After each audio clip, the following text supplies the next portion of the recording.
So 2 months ago, I decided to quit my job and go travelling. I've been wanting to for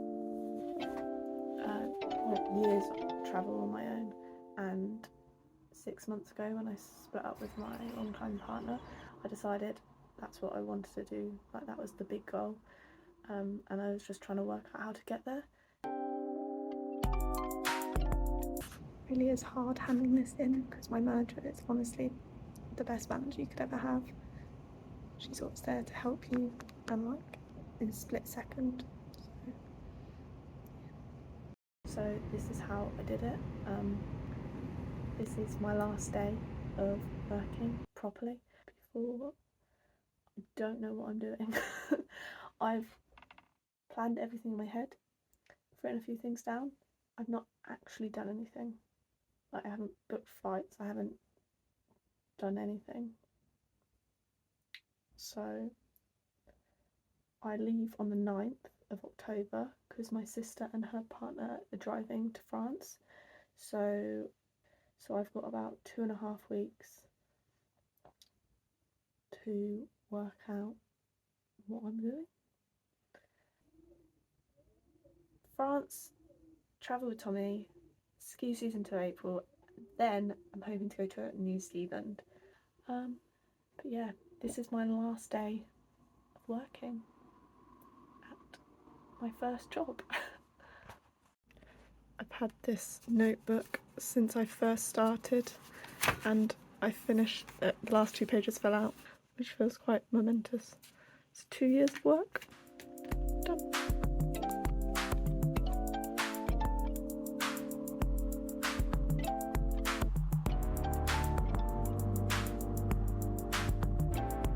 Shutting down for the last time.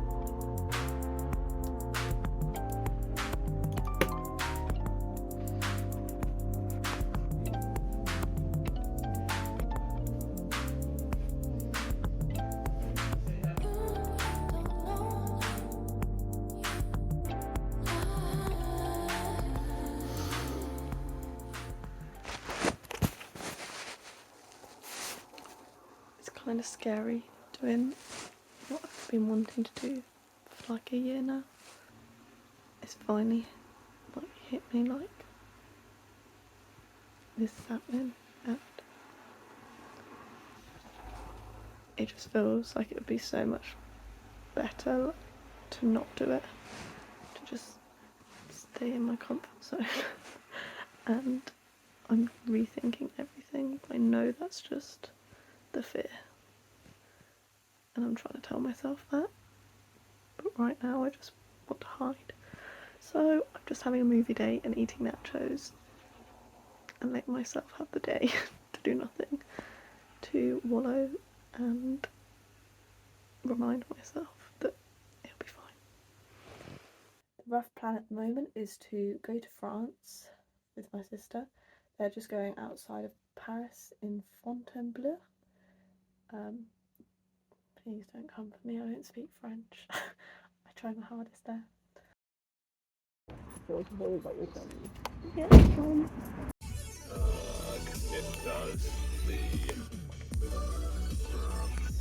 Just got to the Folkestone Tunnel. Yeah. Waiting to get onto the Eurotunnel now for breakfast.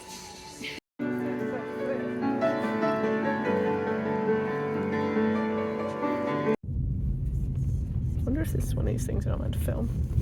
Filming. I can't believe how narrow this is. This is awesome.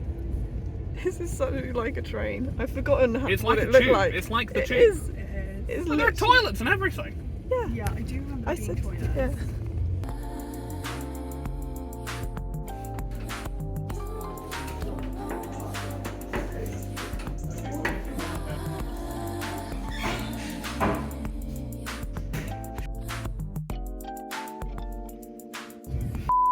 Weird, right? Do you think they did put something on the fields that made it like... I reckon it might just be the fact that it's been so hot today.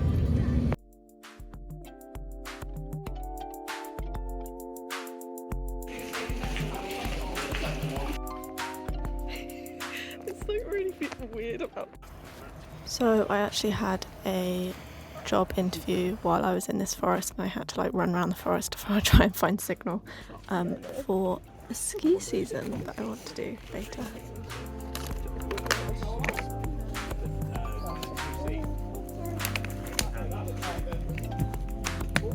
So this was mine and my sister's first time climbing outside, so it was a massive learning curve, but it was so much fun and would recommend to anyone. It's really like accessible, just find a friend who's got some climbing pads and they can just drag you along. It's great.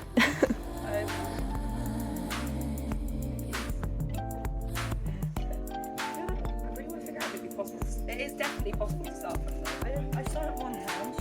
Yeah, same. 2 hands is just horrible. Go on, come on. Like, the moment you step into it, it's okay. But like the moment I like put a bit of pressure, It's because you're putting. We were talking about this. It's tensing. Yeah, you need to relax. If you're like on it and you're like wobbling. very relaxed.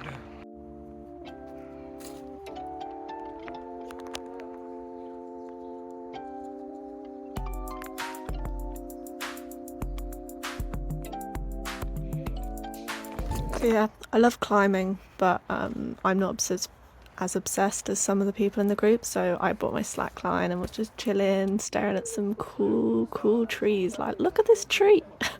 And yeah.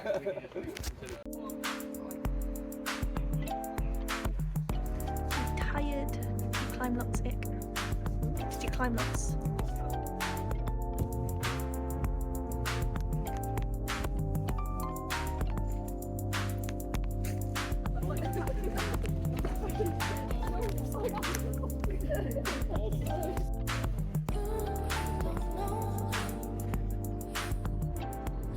I travel around France a bit on my own, and maybe some other countries, don't really know. Depends if I get bored of France. So I have a friend who has a van in the UK who got FOMO, so he drove out and joined me to travel around France for a bit.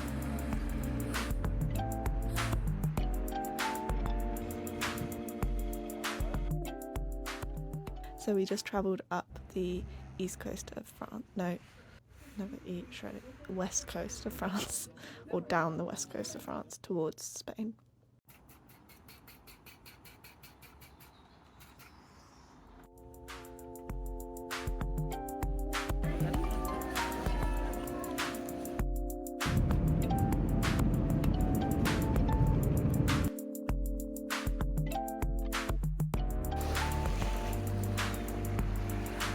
Come with me on my trip to June de Palais.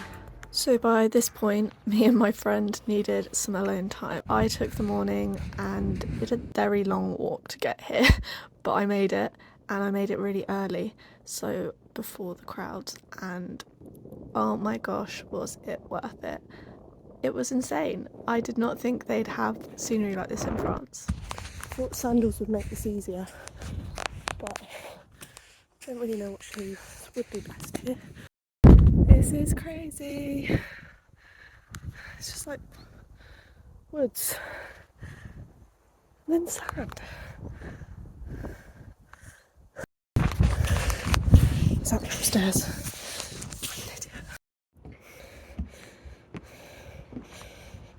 You definitely need to visit this place if you're in the area, because it's such a sick place. I've just never seen anything like it. I mean, I guess if you've been to a desert, but like, it's literally just huge mountains of sand bordered by forest and the sea. It's very windy. Oh god, there's even like reefs. I don't know if that's what you call it. Sandbanks. Stinky leg, stinky dick. What is going on?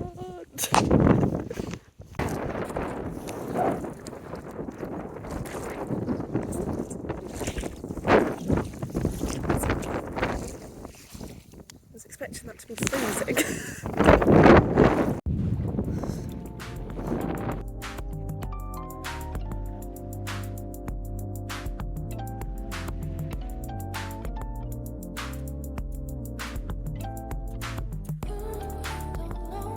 Take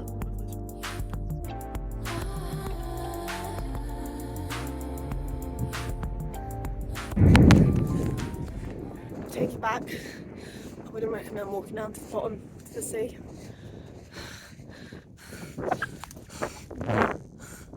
It's so hard. So I'm someone who carries a huge backpack with me everywhere. So the wind was really bad, so please listen to the voiceover instead. Basically I'm just talking about I bring too much stuff and I refuse to pay for overpriced food, but in this case it made it really hard to walk up this hill, so poor me.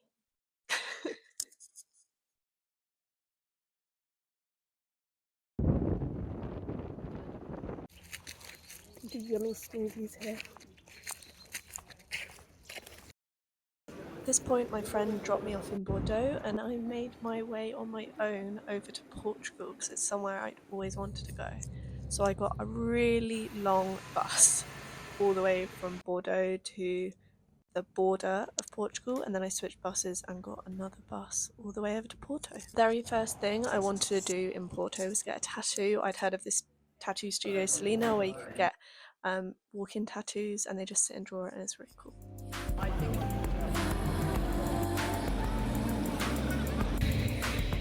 In Porto. Just tipped down the rain. That's really bad. So don't get me wrong, Porto is beautiful, but everyone had hyped it up so much and it really didn't live up to the expectations for me. Maybe it was just because it was so rainy and grey when I was there. It was beautiful, but definitely not my favourite place of the whole trip in Portugal. I had this dream that we jump in the car, we flip a coin, we follow the brightest star. We'll leave it all behind. Yeah, and I'll just follow your heart. Since we found each other, we'll never get lost.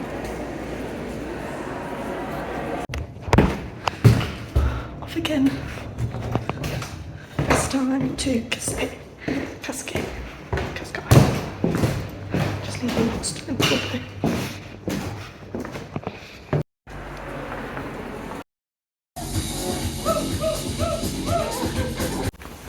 I'm looking at a day out in Sintra. No idea where I am. You'll miss the exit and I'll just laugh. You'll drop slow. It's definitely worth doing this hike over paying for a tuk-tuk or tour bus. It's so beautiful. That we're missing anyhow. I'll just follow your heart. Since we found each other, we'll never get lost. There are no wrong turns when we're together. There are no wrong turns. Ride with you forever. It's not creepy at all. With you, the road never ends as long as there's love left to burn. You're falling asleep with a smile on your face and the passenger seat, so I don't want to wake you to ask where we're going. So I keep driving on. It looks like a sick pattern. You look closer. It's tree bark. Just thinking again and again how good it feels to trust the wheel in your hands. Your eyes are my compass, without even knowing the way. I know we'll find it, 'cause with you I know there are no wrong turns when we're two.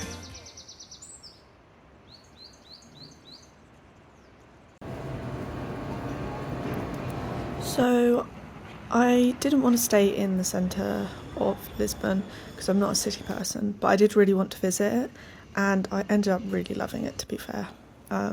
It was beautiful, vibrant, and just not as overwhelming as a lot of city centres can be. I then met up with some people from the hostel and we went to a market and climbing, which was really lovely. Fun fact about Cascais though, it was the worst surf lesson I've ever had in my life. The instructors were so unfriendly. They were shouting at me, they were like really bad at communicating what we were trying to be doing. So yeah, wouldn't recommend getting a surf lesson there. Off to the next adventure. It's going to be a long travel day. But it'll be fun. I quite like travel days. So yeah, try and get some editing done.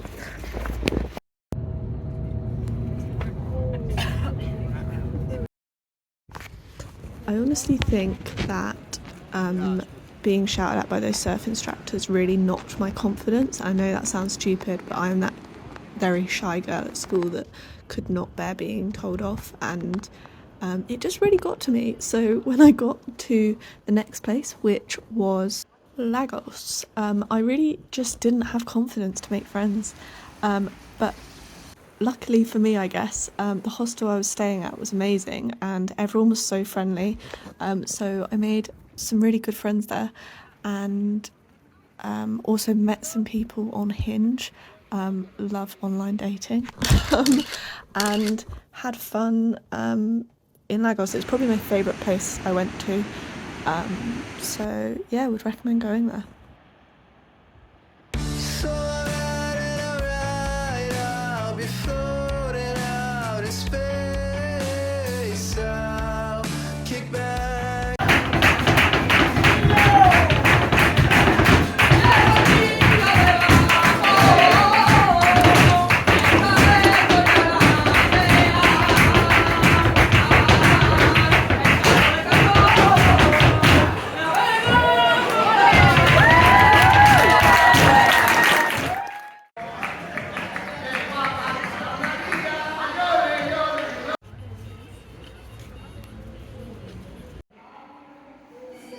I then stopped in Seville briefly because a friend was staying there that I'd met in Lagos, and it was a really cool place actually. And then I got a plane from there to my dream location, which was